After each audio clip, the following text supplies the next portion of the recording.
Well, sir, thank you so much for taking the time to talk to us and come to our country. Thank you very much. I'm so excited to be here. Could you imagine when you first wrote Unbreakable that most of the releases in cinemas would be superhero movies? Yeah, I could not have imagined it, because at that time I was kind of doing something very new and interesting, and I was like, what if I made comic books, and what are the subjects that interest me? And right after I did, Ghosts, I was like, well, what's the next subject that interests me? I was like, oh, I love comic books. Maybe I could think of something in that world.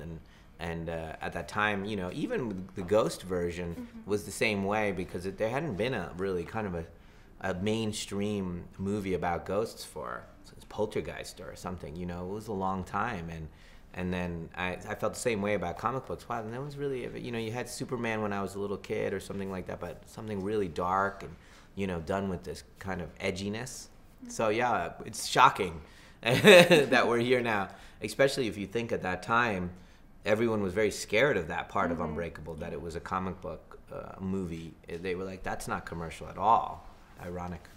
In Glass, you have a new environment, which is the psychiatric facility, and that's a scary thing by itself. It is, yeah. How was for you to explore that, and why do you think it's such a scary image to have? We shot in an institution in Pennsylvania. It's about an hour from my house, which was, a real institution. You would take your family members there. If they started acting weird, you would just drive them over and say bye, and that was it. They'd live there for the rest of their lives, and they would live in this institution. That's kind of scary, when you see in the room where we do kind of a surgery scene, like a lobotomy kind of scene. That's the actual room where they did lobotomy. So, it was scary to stand there and think about how many people did they do these procedures to. Like, they took a pick and put it through their eye socket, and that was really happening. It was so scary. So that's the place that we were in.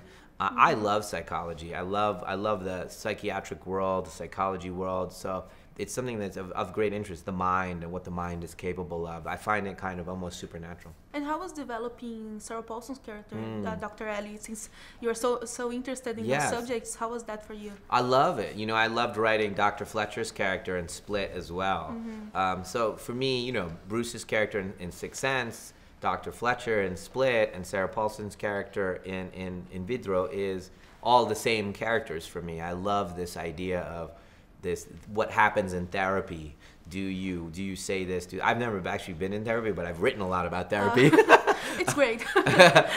And my wife is a psychologist, so that all of that's there. So all her friends are therapists, and so it's around, the energy is around me a lot. And when you were researching the disorders and you're reading about it, were there any cases or people that kind of stuck with you when you were writing the script? Well, yeah, for sure. I mean, Kevin is kind of based on Billy Mulligan, the character of Billy Mulligan, the minds of Billy Mulligan, which is the true story of this guy with DID, and he was raping a woman, went to jail, but he claimed that he was a woman and making love to the woman, and they didn't understand what was happening, and then in prison he kept switching personalities. Very, very interesting character. So that was totally fascinating for me.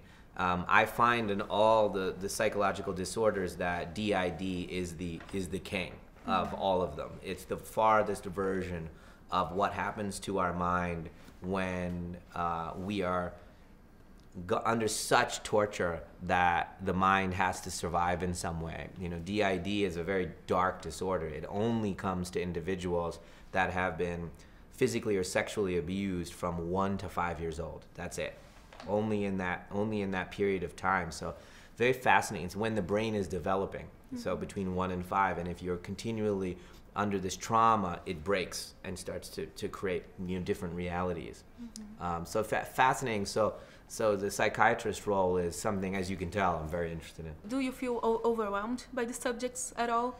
I find it magical, what we're capable of. If I give all of us, if we were all sick and we all had a certain, dark disorder or something, and I gave you each a placebo, a few of us would cure ourselves in this room.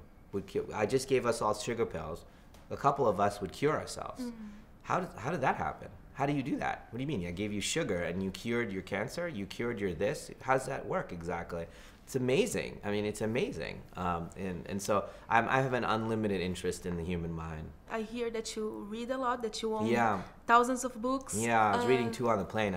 I could take the whole interview and tell you what I was reading because it's really fascinating. I want to know, but I also want to know, like, when you're writing a new story, how does what you're reading kind of influence you, if it does at all? Oh yeah, it does, and that's where, you know, like, I'll just tell you one thing I was reading. Okay. So I was reading a book on time and time management and how we are affected by time, and we don't realize it, and our cycle of our mind goes morning and it peaks around lunch, and then it starts to go down, and it goes around 4 p.m. It goes very low, and then it starts to pick up again.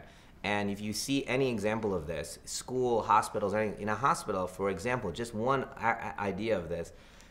In the afternoons, the people that work in the hospital don't wash their hands as much as they do in the morning because they're tired and their functioning goes down. And that causes 35,000 deaths in the United States alone in the afternoon from infections that come. 35,000 people die because not washing your hands as much as you did in the morning because you're tired and you don't do it as much. You don't think about it as much.